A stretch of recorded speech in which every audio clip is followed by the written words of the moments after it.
Record. Do you have any more signups for the I have no idea. 55C. Do you think Sophia's watching or no? No. She's in Washington. College visit. Differentials. Okay, here we go. Differentials. Sounds like derivatives. Yep, we're going to do some derivatives today, but they're called differentials. It's a little bit different. Yeah. Now, you guys all know what a derivative is, right? Maybe you don't know what it is. Yes, you know how to find derivatives. But you know there are two ways you can write the derivative. You can write it as y prime, which I think is Newton, and Leibniz had his other one, which is dy dx. Yeah. And dy dx is really, it's the change in y over the change in x, and that's why it's the slope of a tangent, because it's the change in the y's over the change in x, which is slope. But at a specific point, it's the derivative. But what we're going to focus on today is just dy. So what is just dy? dy is just the change in y. It's called the differential of y. That's what dy is. dx is the differential of x, okay? What it is, it's a measurement of a small amount of change in one direction. See, dy dx is a change in two directions. The change in y over the change of x, but dy is just the change in y. So let's do some quick examples, just to get us all warmed up in here, Kevin, Trevor. It's already hot. Sorry. Number one, we are going to simply find dy. We're not finding dy dx, we're finding dy. But we're actually going to find dy dx first and simply just move the dx to the other side when we're done. That's all you do. So let's start. Here we go. Letter A. Suppose that y is equal to x to the fifth plus 4x squared. And our job is to find dy. We're going to find the differential of y. They might ask you for that too. It's just simply finding dy. So this is what you do. You're going to find the derivative of y, which is dy dx. And hopefully you know how to find the derivatives of anything I throw at you, right? Anything? Anything out there? Even e? All right, bring 5 down. 5x to the fourth plus 8x. All right, so I'm almost there. They asked me to find dy. I found dy dx, so now I need to solve for dy. Perfect. Now, here's the thing, though. If I just go ahead and write 5x to the fourth plus 8x times dx, that's actually wrong, and I will mark you wrong for that. Thank you. It's not technically right. You need parentheses. Yes, you do. I mark off for that because it's wrong. It's if you distribute it to both and wrote it that way, that would be fine. But that's your answer. That's all you're doing. So where does it get? Oh, it will. It will later. All right, let's do another one. Letter B. Let's do y equals 3 sine of 4x. Ooh. Y equals 3 sine of 4x, and we're doing the same thing. Okay, all of these, this number one, find dy. We'll do a, b, c. We'll do a few of them. Now, do you remember how to find the derivative of that? Chain rule. Yeah? Okay, so here we go. dy dx equals, so we're going to take the derivative of the outer function. Do you see an outer function? The outer function is the sine function, correct. So take the derivative of the outer function, so that would be 3 cosine of 4x, leaving the inside alone, and then take the derivative of the inner function, which is 4x, so times 4. So we would get 12 cosine 4x, and then if you want to solve for dy, just move the dx over to the other side. You don't need parentheses on this one, but it's kind of nice to write them there. Yeah, it's a good idea. Okay, let's do this one. Letter C. Okay, y equals e to the x times 2x plus 3e to the x. All right, here's a little bit of a harder one. Okay. So now we got to take the derivative of this and make sure that you look at this and you're going to do No, product rule. product rule. Yep, this one doesn't have chain rule in it, but it does have product rule. So here we go. Derivative of y is dy dx. And now the derivative of this side. So ab prime plus ba prime. So a is e to the x. B prime is times 2. Plus b is 2x times a prime, the derivative of e to the x. E to the x. It's just e to the x times 1 derivative of x, but you don't have I to. thought the one was like e. I don't know. It's e to the x natural log of e, but natural log of e is just 1. Lenny. It wasn't like e to the u times u prime. Yes, but x is just x, so the derivative of x is 1. Oh, okay. Yeah. So you're doing it right, but you were doing it wrong. Okay, and then plus 3e to the x. The derivative of 3e to the x is itself. All right, and then just, clean it up and solve for dy. So dy would equal, I would write this as 2e to the x plus 2x e to the x plus 3e to the x. Nothing really goes together. I mean, you could factor an e to the x out front if you, these go together. Let's say I'm like, wait, am I like retarded or do those? Really? We have to use that Sorry, word. am I done? There you go. All right, 2e to the x plus 3e to the x. I guess I'm the dumb one in here. So no, I just didn't see it. It's okay. All right, and then times dx. Done. Okay, so you're probably wondering, when are we going to use this, right? In real life, maybe never. But in here, we're going to now do an evaluation. So number 2. I'm going to evaluate you all tomorrow, but today we do this. All right, y equals x squared plus 4x minus 7. What I'm going to do is I want to find, this is what they'll ask, find the differential, find the change in differential of y, bless you, and find the differential of y and evaluate it when x is 2 and dx is 0.1. Okay, let's talk about that for a minute. Find the differential of y and evaluate it when x is 2 and dx is 0.1. So really what I'm trying to find is, how did y change when x is 2, but then I change it just a little bit? I have a change of x of 0.1. How's that going to change y? That's what it's asking, differential of y. So first start off with the first part of the question. It says to find the differential of y. So let's do that, okay? You're pretty good finding derivatives of polynomials. It's probably the easiest derivatives to find. So let's start by doing dy dx equals 2x plus 4. Do you miss doing it the limit as h approaches? No. Okay. What's that? What's that? When you get to college, you'll have to do it again. Yeah, when you take calculus, they'll start with that. Yes, I know. You should ask your professor that too. They love that question. I'm kidding. Don't ask them. Just do it. I'm gonna be a smart guy. No, you're not. Okay. Now, dy, we haven't found the differential yet because the differential is just dy. We found the derivative. The differential of y is dy equals 2x plus 4 times dx.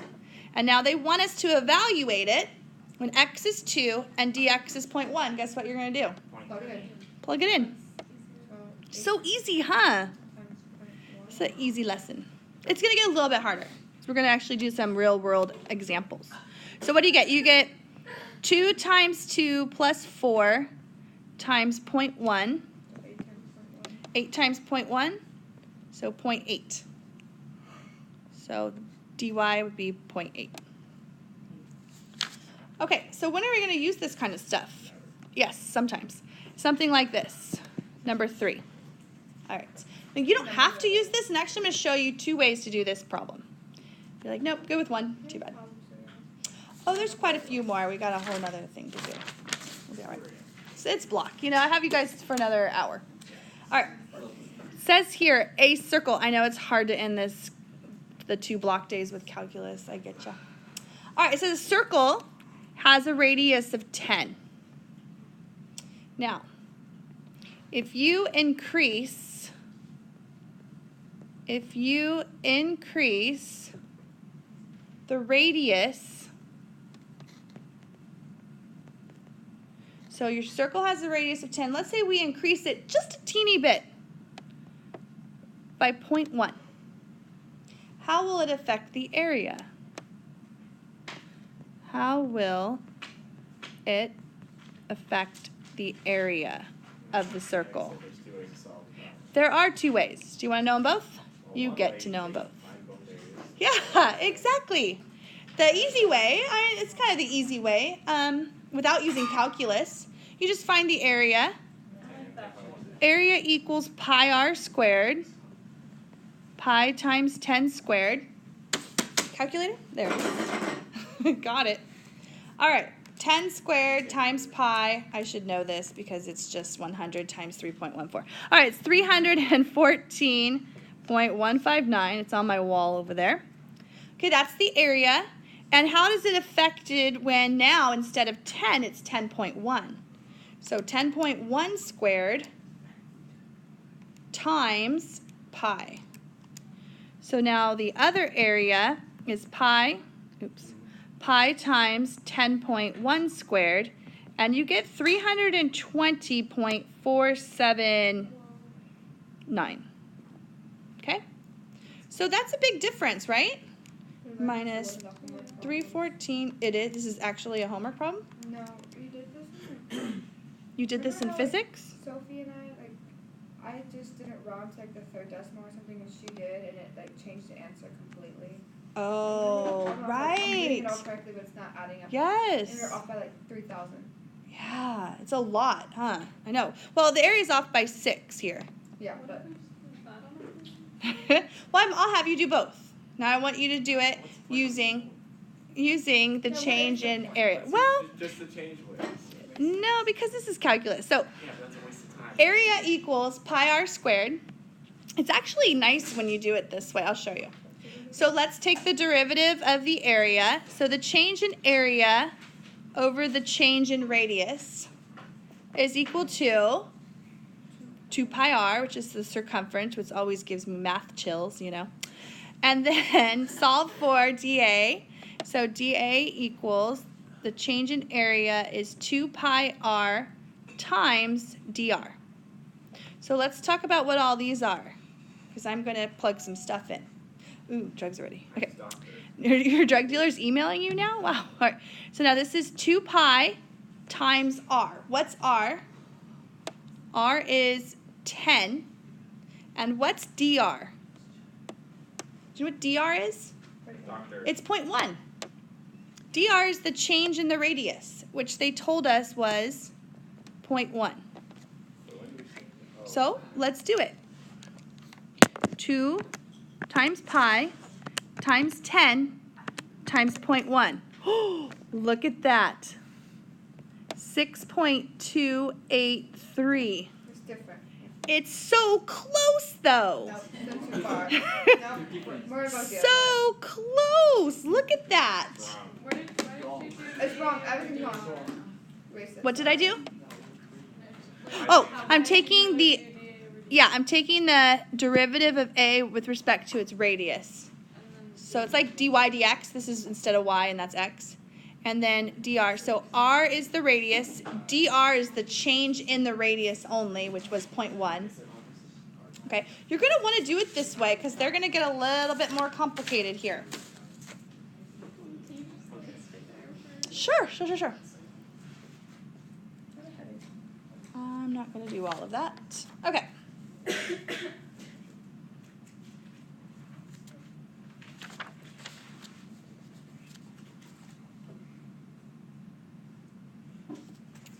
Are you ready? Now, in order to find out, they're going to ask you for the approximate error. Have you ever done approximate error before? Maybe in like one of your science classes where you have to find the error of maybe your lab work or something, right? Yeah, I would do in physics. Yes, or in physics. The approximate error is going to be all the time? Stats. Oh, yeah, stats. That's right. It's going to be to take the real way to do it, the calculus way to do it, and to subtract them, but take the absolute value. So it doesn't really matter which order you're subtracting them in. So it's the change in the function, or the whatever, f, minus the change in the differential, or minus the differential. So what was our approximate error? 6.31 minus 6.2. Minus 6, ooh, hold on. Minus 6.31. So 0.0268. So it's really just like a 2.7% error. That's not that much. But spaceships blow up over that, so. All right, let's do volume now. What's that? Oh, no. What happened? Did something happen? Oh, a long time ago? Really? Like when? 80s? That one? Oh, that was the Challenger. I saw that. I was in elementary school and we were watching it live on TV. It was really sad. You were in what? My mom was in 6th grade. Your mom was? Your mom and I are like the same age. Seriously, I was like in 3rd or 4th or 5th grade, something like that. 3rd or 4th or 5th. Wait, because I went to public school those years, so I remember being in one of the public school classrooms watching it. 1972. That's when your mom was born? Oh, okay, she's just a few years old, lots of years older than me. I forgot I was recording. No. All right, number 4. Okay. Last one. Your 3 YouTube. My 3 subscribers know how old I am now. Dang it. Kevin's a subscriber, aren't you? Thank you, Kevin. +1. Okay, here we go. Are you really? Yeah. He got like a boatload of extra credit for that, though. Is he I really? dislike every video. No. All right. The volume. Do you like volume? Not at all. I cannot control the volume of my voice. All right. The volume of a cone. Do you know the volume of a cone? Ooh, it's something minus 1/3. No, there's no minus. The volume of a cone is. 1/3 or whatever? It's 1/3. You got that right. It's 1/3. Higher. 1/3, and it's 1/3 of a cylinder, basically. If you think about a cylinder and a cone, there's 3 cones that fit in there. You don't. Yes, you know what a 1/3 cylinder. pi r squared h. Pi r squared h. Thank you. Where's Thank that you, wood Trevor. map? That's- Oh, that cone up there? Yeah, that's for conic sections at the top of my bookcase. All right, so the volume of a cone is 4 pi r cubed. Can you draw a cone? Are you pretty good at drawing cones? Would you sell those gloves? No, they have my name on it. It says to Carrie from Jeff Carter. Those could be very valuable once you guys. I know, right? Oh, that's really sad. All right, so there's your cone right there. So you have radius. So this is the height of it, and here's your radius. Okay, now it says the volume of the cone is changing. What? The volume is changing. No, the radius is changing. Okay, yeah. All right. The radius, it says, sorry, it doesn't say radius anywhere in my paper, but I know it's radius. The radius is changing from 3 inches to 3.04 inches. So maybe it's like a birthday hat, and my kid's like squeezing it together on his little brother's head, right? And he's changing the radius of it. So he's actually enlarging it, putting it on his head. So the radius is changing from 3 inches to 3.04. Or we're going to do a whole bunch of these where like the sand's dropping and it's making a cone, so it's getting larger. It's pretty cool. All right, it says here, we are going to find the change, they call it the absolute change in volume. Okay, the absolute change in volume is like the way that you guys want to do it, right? You want to do it the old school way by finding the volume and then subtracting. That's called the absolute change. So we're going to find the absolute change in volume, and then we're going to find the differential change in volume. Thanks. Okay, so here we go. Let's find the volume when the radius is 3. So the volume when the radius is 3 is 1/3 pi times 3 squared. What about h, though? Oh, sorry. That's important. The height is 10 inches. Yeah. times 10. The height's constant, by the way. The height's going to be 10. So let's go ahead and find that out. Do you have your calculators? You want me to just do it? You did? Good. What is that? 30 pi? Yeah. That's 9. One of the 3's reduce. 30 pi. So 30 times pi, that gives us about 94.2478. Somewhere in there. Okay, now let's find the volume when the radius is now 3.04, right? That's what they said? Yeah. So 1/3 times pi, 3.04 squared times 10. Yeah, so plug all that into your calculator. Definitely have your calculator with you tomorrow when you take this quiz. Times 10, and we get 96.7778. So what we're going to do is we're going to subtract those. Minus, all right, 94.2477761. And I get a change of 2.5300 cubic inches. So there's the change in volume. So that teeny bit of change from 3 inches to 3.04 changes the volume by about 2.5 cubic inches. That's a lot, right? Okay, so now what we're going to do is we're going to find the estimated change. So A asks first the absolute change, which you do the old school geometry method. B is an estimated change using calculus. And I think it's so much better. I know you don't, but maybe I can convince you otherwise. All right, so here we go. To find the estimated change, that's going to be the dV. We want to find dV, the change in volume. So dV dr, sounds like I'm trying to record a show. dV dr equals, here every day. What's that? When the radius is changing, it's over dr. Yes. It's like, you know when you take the derivative of y with x in it, it's dy dx. So volume has r in it, so it's dV dr. All right. Yes. 2/3 pi r h. Now, h is constant, okay? Oh. So normally you would have to do product rule. If the radius and the height are both changing, it gets really complicated. That's going to be the project that we're going to do. But for right now, h is held constant at 10. So you could plug it in right away and not even worry about taking the derivative with h. Okay, so now I have dv equals 2/3 pi times r times 10 times dr. What is 2/3? Oh, we took the derivative of the volume. So volume's way up here.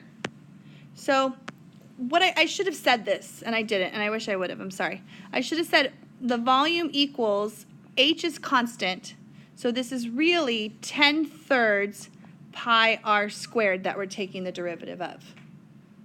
Because if h isn't constant, it would have been a product rule. And it would have had 2 variables in it. It gets really complicated. So when you take the derivative of this, dv dr, you bring down the 2 and you get 20/3 pi r. So that's what this is right here. It's 20/3 pi r. It's just the 10 and the 2/3. I haven't multiplied that yet together. I'll do that now. All right, so the differential, the estimated change using dv would be 20/3 pi r dr. And now let's plug everybody in. Let's plug all of our stuff in. So dv equals 20/3 times pi. What's r? 3. What's dr? Nope. dr is the change in the radius. It went from 3 to 3.04. The change is 0.04. Okay, be careful. Always these drs, dx's, whatever this increment is, it's always going to be tiny. We're talking about tiny, small changes. Okay, so dr stands for the change in the radius. You didn't put 3 in. You put r again. Again? Sorry. 3. Yes? So then, ooh, the 3's reduced. That's fun. So we get 20 times pi times 0.04 And my answer comes out to 2.51327. I might ask you to round to like 4 decimal places. Look how close that is. Cubic inches. This and this need to be close together. If they're not, you did something wrong on one of them. Okay? And It's not exact. it's not exact, but look what they asked me for. How is one estimated? An estimated change. These are all estimates. And then now let's find our last question of the day, and then I'll let you turn loose to work on some of these together. Let's find our approximate error. We made an error, right? We estimated it. My son's in 5th grade. He has to estimate. What's 21 times 10? He has to estimate that. Maybe not that, but yeah, I know. Maybe not that, but he has to do estimations, and I love it because you estimate all the time. You look up on a board and it says your taco's $7.99 and this, and you estimate how much money you're going to spend. You do estimations. Okay, our approximate error would be to subtract our answers. Okay, so you would do 2.51327 minus 2.5300. You get your calculator out. 0.0167 cubic inches. I mean, Point of 0, 0 at the end of the 0.5. just to show that, I don't know, that it usually they'll have it done to 4 decimal places. I went 5 and 4. The science teacher would be super mad at me for not doing the same places, but I don't care. All right, and then so that would only be about, a 1.7% on your error on trying to figure this out. That's not that bad.